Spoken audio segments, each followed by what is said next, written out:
Honorable Prime Minister, Sri Narendra Modi ji, Honorable Chief Justice of India, Justice D.Y. Chandrachud, Honorable Supreme Court Judge, Justice Sanjay Kishan Kaul, Honorable Judge Supreme Court of India, Justice Abdul Nazir, Honorable Judges of the Supreme Court, Honorable former Chief Justice of India, my colleague S.P. Singh Baghel, the Honorable Chief Justices and the Judges of the High Courts, the Attorney General for India, Sri R. Venkat Ramani, Solicitor General Tushar Mehta, President Bar Council of Supreme Court Bar Association, Sri Vikas Singh, Chairman Bar Council of India, Sri Manan Kumar Mishra, senior officers of the Government of India, friends from media, ladies and gentlemen. It is my honor to address this very august gathering to celebrate the Constitution Day. Constitution Day, or commonly referred as Samvidhan Divas, is annually celebrated to mark the adoption of Indian Constitution by the Constituent Assembly in 1949, and also to remind us the significance of the historic day. Constitution is the bedrock upon which Indian nation stands and continues to achieve great heights every passing year. Today, this occasion gives me the opportunity to convey my gratitude towards the makers of the Constitution and also to promote and to reaffirm our constitutional values and reiterate the constitutional promise of justice, liberty, equality, and fraternity towards the citizens of this nation. It is also an occasion to remember with gratitude the struggles and the sacrifices of our founding fathers. The founding fathers placed immense responsibility on the coming generations of countrymen to take the country forward in the path of progress.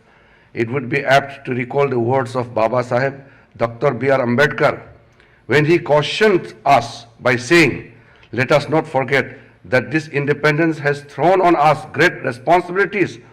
By independence, we have lost the excuse of blaming the British for anything going wrong. If hereafter things go wrong, we will have nobody to blame except ourselves." Justice is the foremost introductory vision and aspiration that the people of India have promised to give to themselves and its generations. The constitutional promise of equal justice is based on equal opportunity, and it is also a dream emanating from Article 39A. It is our constant endeavor to bring down barriers for accessing justice through integrating technology and other meaningful tools on making information accessible on a routine basis and in an easy to understand manner. In a country as large as ours, last mile delivery of justice remains critically challenged. New solutions have to be generated, integrated, and interoperated across various available legal platforms to actualize the last mile delivery of legal services. From courts to citizens, quick, simplified, and affordable access to justice should be the buzzword. To accelerate the movement of access to justice in India, the power of indigenous technology is being harnessed to mainstream legal aid and legal empowerment in the society. Now, seeking pre-litigation advice and consultation is a matter of doorstep delivery. It has been made possible through telelaw services, wherein a citizen can connect via teleconferencing facilities with a dedicated pool of panel lawyers through downloading the telelaw mobile app or reaching to their near common service center within their villages. 25 lakh people have benefited from this service. In next 5 years, 1 crore plus citizens would be rendered with advice and consultation. To amplify the outreach of access to justice, legal literacy and legal awareness is being prioritized and made accessible in regional, local dialects using innovative techniques, both physical and virtual, of dissemination. To consolidate all these initiatives, Department of Justice has formulated a pan-India scheme on access to justice titled Designing Innovative Solutions for Holistic Access to Justice.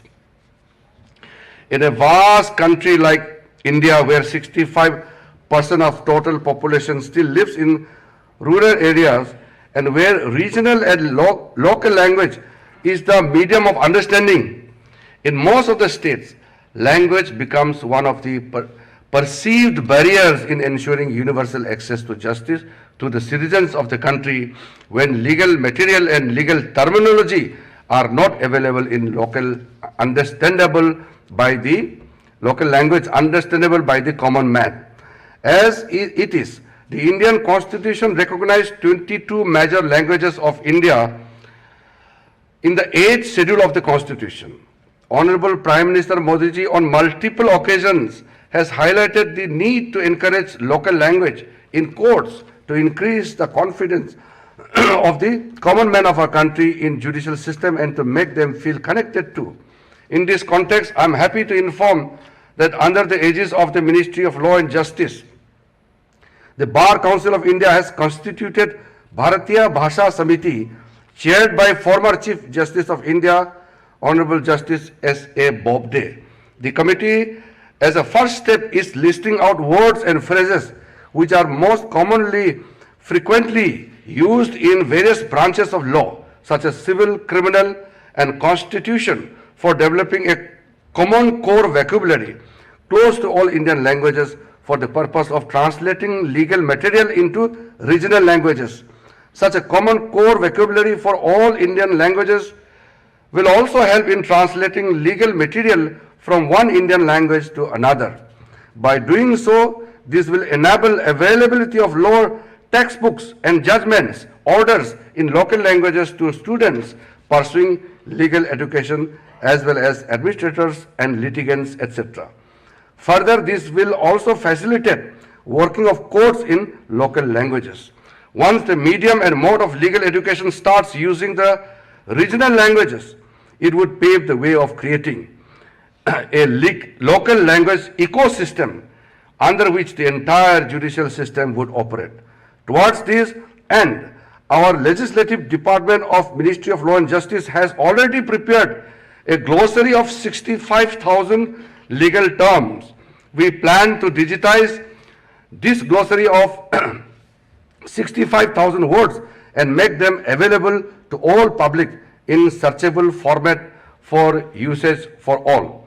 Simultaneously, all efforts will be made to collect a legal glossaries already published in regional languages and to digitize it, and also to make it available to the public in a searchable format. Therefore, by selecting the best available translation tool and by using artificial intelligence technology, a mechanism for speedy, large-scale translation of legal terminology of Indian regional languages can be put in place to strengthen the ecosystem of local language. As part of Prime Minister's ambitious Digital India program, e-courts mission mode project will be a building block for paperless courts in future. This will ensure a transparent and speedy justice delivery system, an easier file storage and retrieval system, instantaneous access to voluminous records, thus increasing efficiency, making justice more accessible. I would like to give my sincere thanks to Honorable Prime Minister for making available adequate funds for e-courts mission mode project for creating the IT infrastructure in the courts. This has enabled the judiciary to function even during COVID period, wherein more than 2 crore virtual hearings have been held by the courts across India, making India a world leader in virtual hearings. The phase 2 of the project is nearing its completion. In the end, I would like to mention that on this auspicious occasion, we work as a team from the government side under the visionary leadership of Honorable Prime Minister. We are doing everything possible to strengthen the Indian judicial system and also to have a very, very close, cordial relationship with the Indian judiciary. And I am also fortunate that all the Chief Justices of India, the previous two former Chief Justice and the present Chief Justice, and the team of the Honorable Judges in the Supreme Court, as well as the High Courts led by the Honorable Chief Justices, we have shared very, very cordial relationship and identified those issues which we have to deal collectively. On this auspicious occasion of the Constitution Day, I once again thank all those participants who are here. With your guidance, your vision, and your active support, we will definitely make India the most vibrant democracy in the world. Thank you very much. Jai Hind.